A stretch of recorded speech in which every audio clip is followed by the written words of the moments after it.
ठीक है, स्पीकर के रिलेटेड हमारे पास इसकी वर्किंग आ गई। ठीक है, तो देखो भाई, इसके अंदर हमारे पास होगा क्या।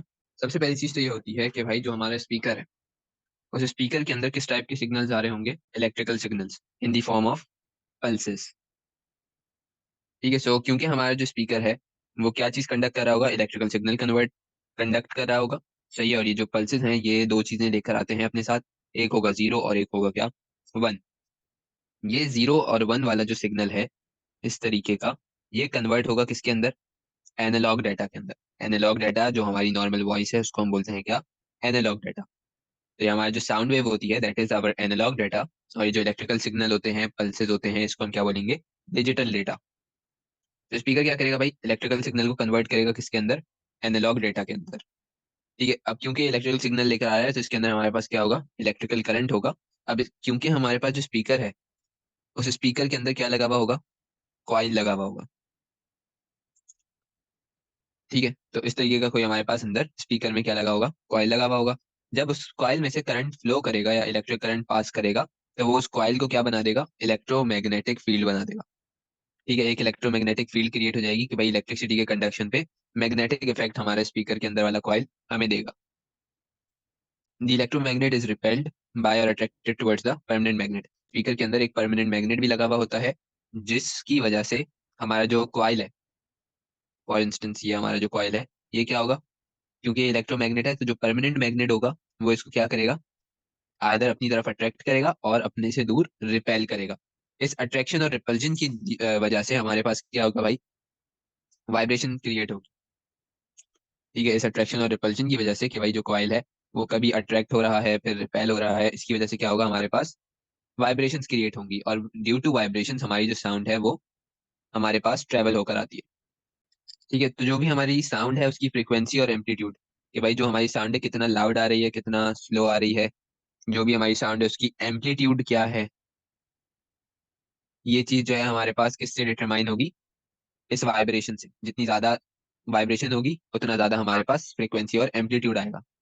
इसको तुम इस तरीके से भी समझ सकते हो कि भाई जो हमारे पास गाड़ी के अंदर स्पीकर लगा हुआ होता है, जब उसमें हम तेज आवाज में कोई गाना बजाते हैं या कुछ कोई भी चीज प्ले करते हैं, तो होता क्या है कि ना, बेस बेस आवाज आ रही होती है, सही है, और जो हमारे स्पीकर है उसके ऊपर अगर तुम हाथ रखो तो वो थोड़ा सा वाइब्रेट कर रहा होता है, और उस वाइब्रेशन की वजह से जो हमारा स्पीकर है वो क्या करता है, साउंड को हम तक पहुंचाता है। ठीक है, क्लियर हो गया। चलो अब अगली चीज पर आते हैं।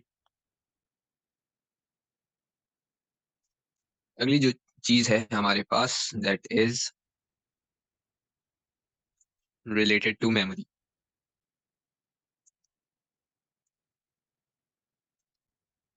सो हमारे सिलेबस में भाई हमारे पास दो मेमोरी है। We have primary memory and we have secondary memory. अच्छा, प्राइमरी मेमोरी सेकेंडरी मेमोरी हो गई, और फिर इसके साथ एक और टाइप की मेमोरी आती है, दैट इज ऑप्टिकल मेमोरी या ऑप्टिकल स्टोरेज। चलो भाई अब इसको देख लेते हैं कि इसमें हमारे पास क्या होगा। प्राइमरी मेमोरी के अंदर हमारे पास दो टाइप की मेमोरीज हैं। सबसे पहले तो है रैम, फिर है रोम। रैम हमारे पास मजीद दो टाइप में डिस्ट्रीब्यूटेड है, डी रैम, एस रैम। रोम जो है, ये रोम हमारे पास तीन टाइप्स में टूटा हुआ है, पी रोम, ईपी रोम, और फिर डबल ईपी रोम। ठीक है, then we have secondary. Secondary के अंदर हमारे पास दो चीजें होंगी। सबसे पहले तो हमारे पास है SSD and then we have hard disk drive. Optical के अंदर हमारे पास क्या चीज आएगी, ऑप्टिकल के अंदर हमारे पास फ्लैश मेमोरी है।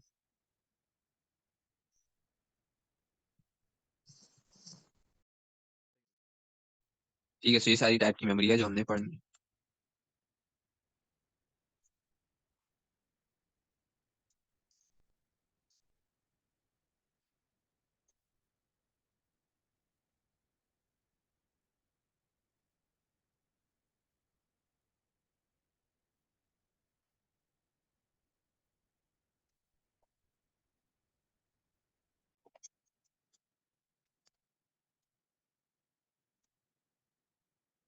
चीजें स्टार्ट करते हैं विद रैम। रैम हमारे पास प्राइमरी मेमोरी है। प्राइमरी मेमोरी का क्या मतलब कि भाई इसके अंदर जो भी डाटा हम स्टोर कर रहे होंगे वो एक पर्टिकुलर टाइम तक स्टोर रहेगा, या फिर हम कह सकते हैं कि भाई वो डाटा टेम्पररी तौर पर इसके अंदर क्या होगा, स्टोर होगा। ठीक है, प्राइमरी मेमोरी में जो भी डाटा जाएगा वो टेम्पररी तौर पे जाएगा।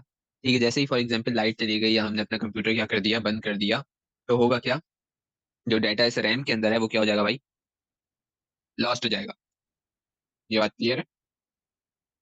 जी सर। रैम के अंदर हमने जो भी डाटा डाला है वो डाटा हम क्या कर सकते हैं, चेंज कर सकते हैं, ऑल्टर कर सकते हैं। क्या मतलब कि भाई रैम के अंदर हम अपना डाटा राइट कर सकते हैं, साथ ही साथ हम अपना डाटा रीड कर सकते हैं। ठीक है, ये दोनों काम हम कर सकते हैं। ऑल टुगेदर मैं इसको क्या बोल रहा हूँ, ऑल्टर कर सकते हैं डाटा। उसके बाद रैम हमारे पास क्या, कौन सा डाटा स्टोर करेगा, रैम हमारे पास वो डाटा स्टोर करेगा जो कि हम करंटली यूज कर रहे हैं। क्या मतलब कि भाई इसके अंदर वो डाटा जाएगा या फिर वो प्रोग्राम जाकर स्टोर होगा जो कि मैं अभी करंटली स्टोर यूज कर रहा हूँ। फॉर एग्जाम्पल अगर तुम अपने पास गेम ओपन करते हो कोई सा भी, तो इस गेम की जो फाइल्स हैं वो कहाँ पर जाके स्टोर हो जाएंगी, रैम के अंदर। रीजन क्या होगा कि भाई रैम की जो एक्सेसिंग स्पीड है वो फास्टर होगी, इस वजह से हमारी जो भी फाइल्स हैं जो भी प्रोग्राम है, जब हम उसको यूज करना शुरू करेंगे तो वो उसकी सारी की सारी फाइल्स कहाँ चली जाएंगी, रैम में।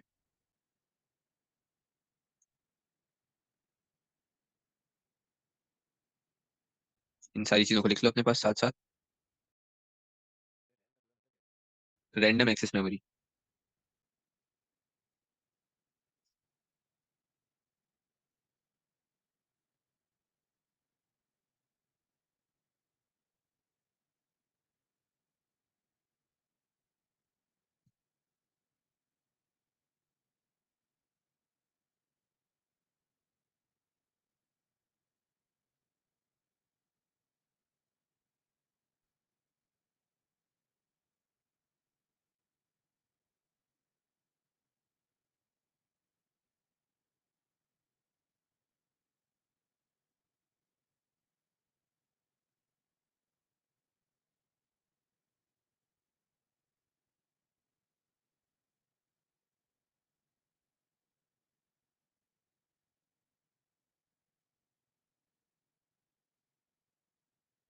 उसको लिख लो जल्दी से अपने पास।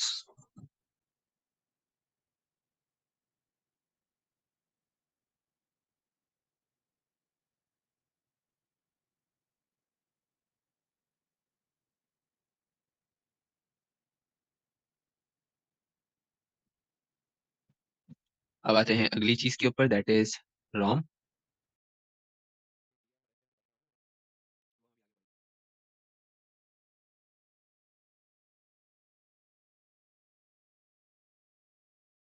तो भाई रोम हमारे पास क्या है?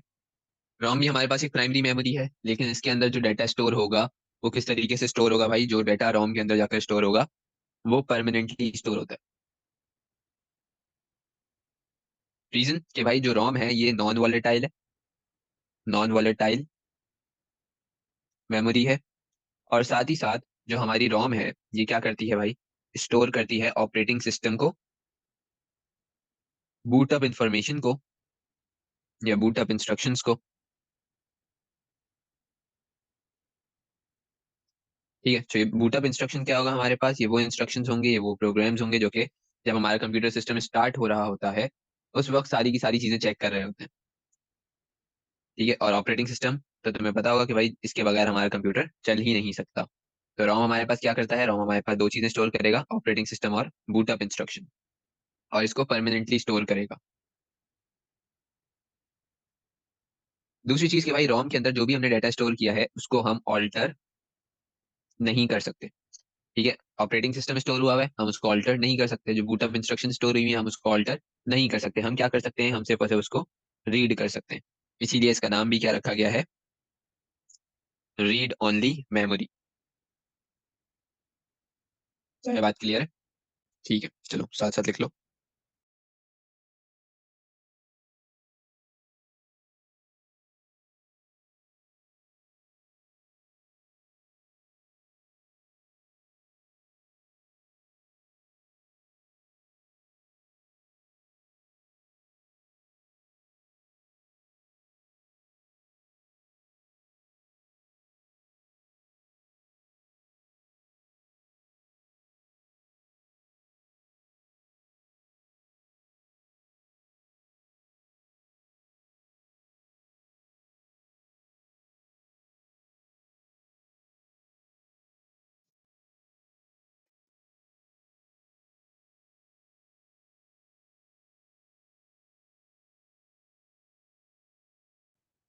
तो अब हमें क्या करना है भाई? अब हमें डी रैम को स्टडी करना है। डी रैम हमारे पास क्या होगी भाई? डायनामिक रैम से, इसके नाम से ही हमें चीज पता चलती है कि भाई ये क्या है? डायनामिक है, बार बार क्या होगी? चेंज होगी। अब ये चेंज किस तरीके से होती है? उसका तरीका ये है कि भाई जो भी डाटा इसके अंदर हम स्टोर करेंगे ना, वो डाटा क्या होता रहेगा? बार बार रिफ्रेश होता रिफ्रेश होता रहेगा। ठीक है, जो भी डाटा हम उसके अंदर स्टोर करेंगे वो क्या होगा? बार बार रिफ्रेश होगा। क्यों रिफ्रेश होता है? क्योंकि इसके अंदर दो चीजें यूज होती हैं। एक है ट्रांजिस्टर और दूसरा है कैपेसिटर। ठीक है, सो क्यों ये हमारे पास बार बार रिफ्रेश होगा? क्योंकि इसके अंदर हमारे पास एक ट्रांजिस्टर है और एक इसके अंदर कैपेसिटर है। कैपेसिटर के अंदर हमारे पास जो भी चार्जेस ये हैं या फिर डाटा है वो क्या होगा? स्टोर हुआ होगा किसमें? कैपेसिटर के अंदर। और जो ट्रांजिस्टर है वो किसकी तरह काम करेगा? एज अ स्विच काम कर रहा होगा। ठीक है, है। सो सही सही। अगर हम बार बार जो है इसको रिफ्रेश नहीं करेंगे, यानी डी रैम को रिफ्रेश नहीं करेंगे, तो जो हमारा कैपेसिटर है उसके अंदर जो चार्जेस स्टोर हुए हैं या जो हमारा जो डाटा स्टोर हुआ हुआ है वो क्या हो जाएगा, लीक लीक आउट हो जाएगा और लॉस्ट हो जाएगा। ठीक है, इस वजह से हमें डायनेमिक रैम को क्या करना पड़ता है भाई, बार बार रिफ्रेश करना पड़ता है। रिफ्रेश करके डाटा हमारे पास उस कैपेसिटर के अंदर ही मौजूद रहता है। और यही इसका हमारे पास क्या है भाई, ड्रॉबैक भी है डी रैम का, कि भाई जब हम इसको बार बार क्या करेंगे, रिफ्रेश कर रहे होंगे, तो रिफ्रेश करने की वजह से हमारे पास इसकी जो एक्सेस स्पीड है वो क्या हो जाएगी, स्लो हो जाएगी। ठीक है, रिफ्रेश करने की वजह से हमारे पास की जो एक्सेस स्पीड होगी वो क्या हो जाएगी, स्लो हो जाएगी।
ठीक है, सो डी रैम हमारे पास क्या करेगा भाई, स्टोर करेगा डाटा को एज चार्ज।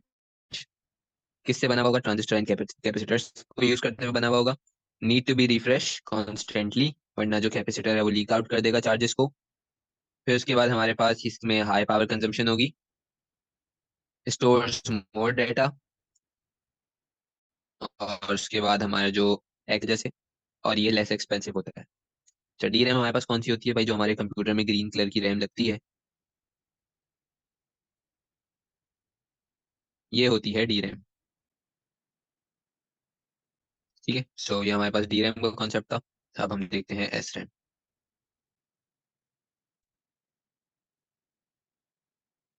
एस रैम क्या होगी भाई, स्टैटिक रैंडम एक्सेस मेमोरी। इसके अंदर हमारे पास रिफ्रेश वाला कॉन्सेप्ट यूज नहीं होगा। रीजन क्या है कि भाई इसके अंदर कोई भी हमारे पास ना ही ट्रांजिस्टर होगा, ना ही हमारे पास इसमें कोई कैपेसिटर होगा। इसमें हम क्या चीज यूज कर रहे होंगे, इसमें हम यूज कर रहे होंगे फ्लिप फ्लॉप। ठीक है, तो इसमें हम क्या यूज करेंगे भाई, फ्लिप फ्लॉप टेक्नोलॉजी। अब फ्लिप फ्लॉप टेक्नोलॉजी के अंदर हमारे पास क्या होता है भाई, हम कुछ लॉजिक गेट्स को यूज करते हुए, नैंड गेट्स को यूज करते हुए क्या करते हैं। ठीक है, नैंड गेट्स को यूज करते हुए फिर हम जो है ना डाटा को आगे अपने अपने पास स्टोर करवा रहे होते हैं, सही है, किसमें, एस रैम के अंदर। ठीक है, फ्लिप फ्लॉप टेक्नोलॉजी को तुम जो है डिटेल में पढ़ोगे अपने A2 के अंदर। अभी बस इतना तुमने समझना है कि भाई एस रैम कौन सी टेक्नोलॉजी यूज करेगी, फ्लिप फ्लॉप टेक्नोलॉजी यूज करेगी, जिसके अंदर नैंड गेट यूज हो रहा होगा in order to store data. क्या ये बात क्लियर है। जी सर।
ठीक है, सो भाई ये हमारे पास क्या आ गया, हमारा एस रैम आ गया।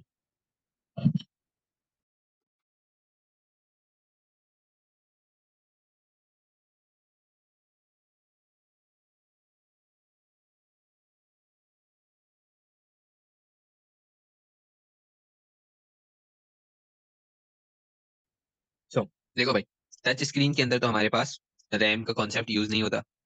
Same goes with speaker and microphone, इसके अंदर भी हमारे पास रैम का कॉन्सेप्ट और ना ही रोम का कॉन्सेप्ट यूज होता है। वीआर हेडसेट के अंदर भी रैम और रोम का कॉन्सेप्ट यूज नहीं होता। क्यों? क्योंकि भाई हम एलसीडी को यूज करते हैं डायरेक्टली, टू फीड्स यूज करते हैं जो कि जाकर हमारे वीआर हेडसेट से कनेक्ट होती है। प्रिंटर वो वाहिद हार्डवेयर डिवाइस है हमारे पास हमारे सिलेबस में जिसमें हमारे पास क्या यूज होगा भाई, रैम भी यूज होगा, साथ ही साथ रोम भी यूज होगा। ठीक है, तो अब हम इन दोनों प्रिंटर्स को देखेंगे कि भाई इसके अंदर किस तरीके से हमारे पास रैम यूज होगा, किस तरीके से रोम यूज होगा। ठीक है सर।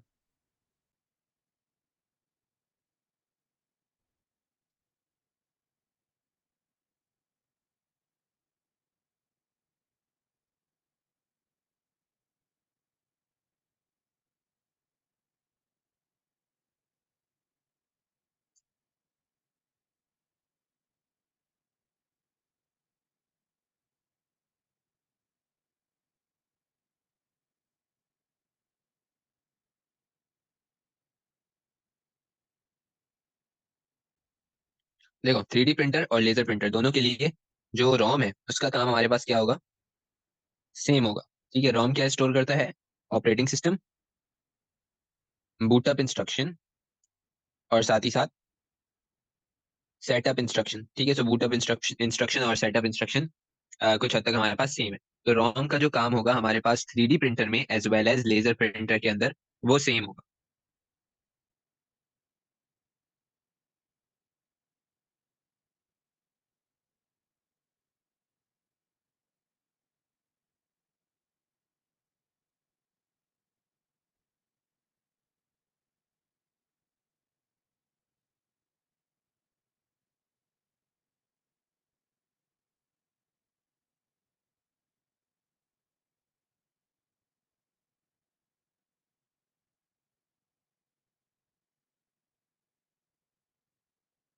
अब आते हैं रैम के ऊपर। रैम क्या स्टोर करता है,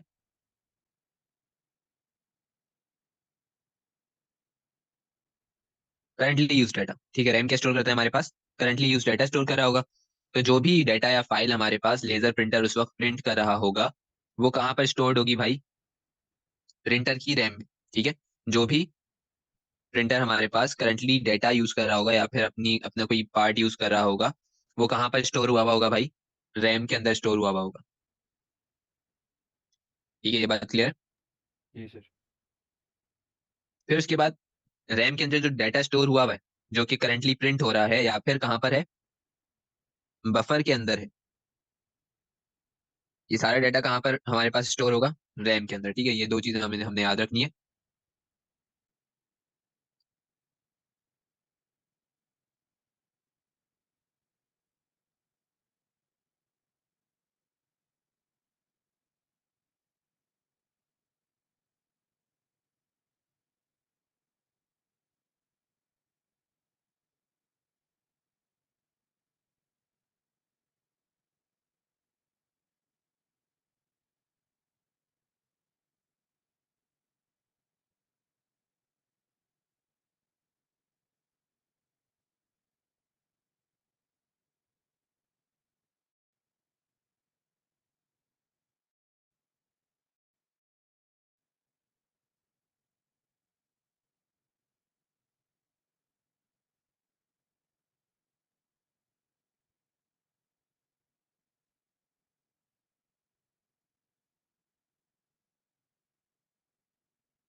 ठीक है, सो रैम हमारे पास क्या स्टोर करेगा भाई, लेजर प्रिंटर के अंदर वो डाटा स्टोर करेगा जो कि करंटली बीइंग यूज है, यानी जो अभी करंटली प्रिंट हो रहा है या फिर बफर के अंदर स्टोर हुआ हुआ है। फिर उसके बाद ये पार्ट्स ऑफ प्रिंटर को स्टोर करेगा कि कौन कौन से पार्ट हमारे पास अभी यूज में है। फिर उसके बाद ये क्या स्टोर करेगा, ये information of the parts store करेगा। क्या मतलब कि भाई अगर हमारा जो कंप्यूटर हमारा जो प्रिंटर है, लेजर प्रिंटर, उसके अंदर जो हमने पेपर फीड दी है या जो पेपर हमने उसमें इनपुट किया है उसमें कितने पेपर यूज हो चुके हैं, कितने पेपर बाकी हैं और किस टाइम पर हमें इंटरप्ट जनरेट करने का मौका मिलेगा या फिर किस टाइम पे हमारे पास जो पेपर हैं वो क्या हो जाएंगे, खत्म हो जाएंगे कम्प्लीटली, और फिर हम ये चीज ऑपरेटिंग सिस्टम को बता रहे होंगे। ठीक है, तो ये सारी चीजें कौन स्टोर करेगा भाई? रैम स्टोर कर रहा होगा। यूज समझ आ गया लेजर प्रिंटर पे? जी सर।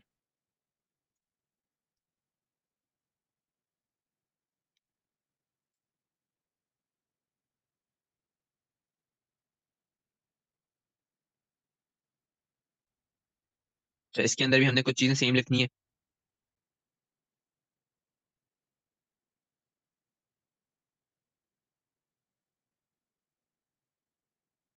3D प्रिंटर के अंदर जो रैम यूज हो रहा है वो भी क्या स्टोर करेगा भाई? करंटली रनिंग पार्ट स्टोर करेगा उस प्रिंटर के। उसके बाद जो हमारा लेजर प्रिंटर था वो क्या स्टोर कर रहा था? उसका रैम क्या स्टोर कर रहा था? Information about the toner. 3D printer में हम क्या चीज यूज करते हैं? लेयर्स वगैरह यूज कर रहे हैं। तो ये उसके बारे में जो इन्फॉर्मेशन है वो स्टोर करेगा, कितने लेयर्स हमारे पास प्रिंट हो गए हैं, कितनी प्रिंटिंग अभी बाकी है, कितनी प्रिंटिंग हम कर चुके हैं। और फिर हमारे पास जो हमारा प्रिंटर है वो किस तरीके से अपने अंदर के डिवाइसेस को क्या कर रहा है भाई? मैनेज कर रहा है।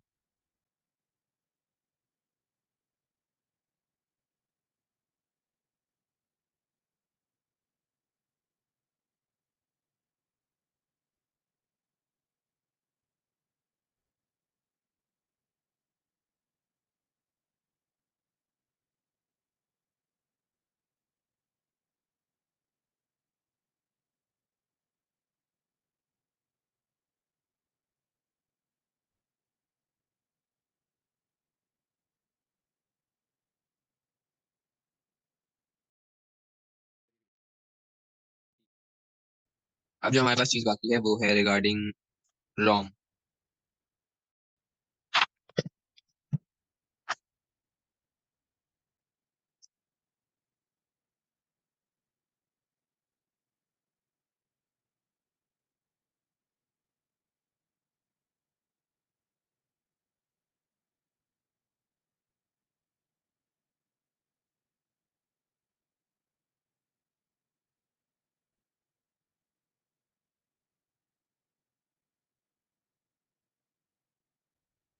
सबसे पहली चीज जो हमने इनके बारे में देखनी है वो है इनके नाम। पी रोम में जो पी है ये क्या डिनोट करेगा भाई? प्रोग्रामेबल।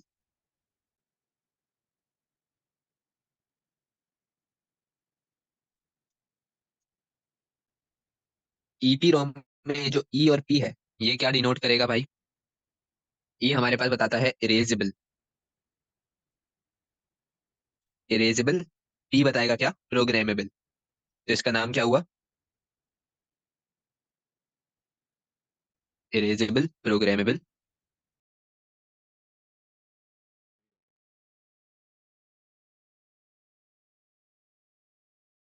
डबल ईपी रोम क्या होगा भाई? Electrically erasable read programmable read only memory.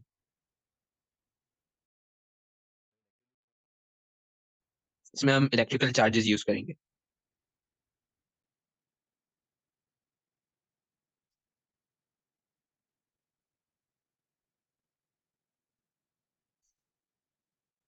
चलो, सो अब उसके बाद अगली चीज, अच्छा इसके बारे में क्या आएगा भाई? हमारे पास डिफरेंसेस आ सकते हैं।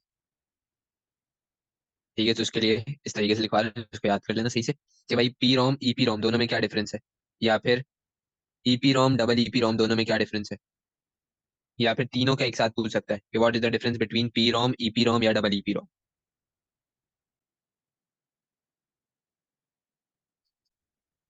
तीनों क्या होंगे भाई? इनिशियली एम्प्टी होंगे।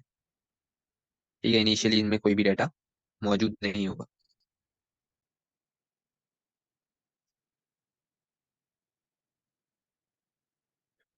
उसके बाद प्रोग्रामेबल रीड ओनली मेमोरी का क्या है कि भाई हम इसके अंदर कितनी दफा डाटा स्टोर कर सकते हैं? सिर्फ एक दफा डाटा स्टोर कर सकते हैं। ईपी रोम का क्या होगा कि भाई हम इसमें मल्टीपल टाइम डाटा को स्टोर करवा सकते हैं। डबल ईपी रोम में भी क्या होगा कि भाई हम इसके अंदर डाटा को मल्टीपल टाइम स्टोर करवा सकते हैं। लेकिन पी रोम में जैसे कि हमने पढ़ा कि इसमें डाटा कितनी दफा स्टोर होगा? सिर्फ एक दफा स्टोर होगा। फिर तो भाई पी रोम के अंदर हमारे पास क्या होगा? पी रोम में हम अपना जो भी डाटा है वो कितनी दफा स्टोर करवा सकते हैं? एक दफा स्टोर करवा सकते हैं। अगर फॉर इंस्टेंस हमारे पास जो पी रोम है उसमें एक बारी में हमने डाटा सही से स्टोर नहीं करवाया। मतलब कि भाई जो भी हमारी चिप है इसके अंदर, उसमें जब मैं इसमें डाटा लिख रहा हूँ तो इसमें मुझसे एक चीज लिखना मैं भूल गया, या फिर एक चीज मैंने गलत लिख दी, सेमी कॉलन मैंने क्या लिख दिया भाई, गलत लिख दिया। तो होगा क्या, ये जो पूरी की पूरी चिप है ये क्या हो जाएगी भाई, यूजलेस हो जाएगी। ठीक है, पूरी की पूरी चिप क्या हो जाएगी, यूजलेस हो जाएगी, बेकार हो जाएगी। तो ये हमारे पास किस में होगा, पी रोम के अंदर। अगर हमें डाटा लिखना है पी रोम में तो एक ही बारी में करेक्ट डाटा लिखना है। ईपी रोम में क्या होगा भाई, ईपी रोम के अंदर हमारे पास हम डाटा को क्या कर सकते हैं, इरेज कर सकते हैं। क्या मतलब कि भाई इसमें हम डाटा कितनी दफा लिख सकते हैं, मल्टीपल टाइम लिख सकते हैं। इसमें भी हम डाटा कितनी दफा लिख सकते हैं, मल्टीपल टाइम लिख सकते हैं। लेकिन ईपी रोम में हमारे पास क्या होगा, कि भाई अगर फॉर इंस्टेंस मैं चिप के अंदर डाटा लिख रहा हूँ और इसमें मुझसे कोई भी मिस्टेक हो जाती है, तो ये जो मिस्टेक हो गई, इस मिस्टेक को मुझे क्या करना है भाई, अब करेक्ट करना है। इसके लिए मुझे इसको क्या करना पड़ेगा, डाटा को इसके अंदर के इरेज करना पड़ेगा। तो ये जो जितना अंदर पूरा का पूरा डाटा लिखा है स्टार्ट से लेके एंड तक, वो सारा का सारा डाटा मुझे क्या करना पड़ेगा, इरेज करना पड़ेगा, और स्टार्टिंग से पूरा डाटा दोबारा लिखना पड़ेगा। ये किस में होगा भाई, ईपी रोम के अंदर होगा। ठीक है, और अगर मुझे डाटा को इरेज करना है तो ईपी रोम के अंदर डाटा कैसे इरेज होगा, कि मुझे इस ईपी रोम को सबसे पहले अपने सीपीयू में से डिस्पैच करना पड़ेगा, अपने सीपीयू में से निकालना पड़ेगा, निकाल कर फिर उसमें से डाटा इरेज करना पड़ेगा। डाटा क्या चीज यूज करके इरेज होगा, यूवी लाइट को इस्तेमाल करके हम क्या करेंगे भाई, इसका डेटा इरेज कर देंगे। उसके बाद हमारे पास है भाई डबल ईपी रोम। इसमें भी हम मल्टीपल टाइम डाटा लिखते हैं।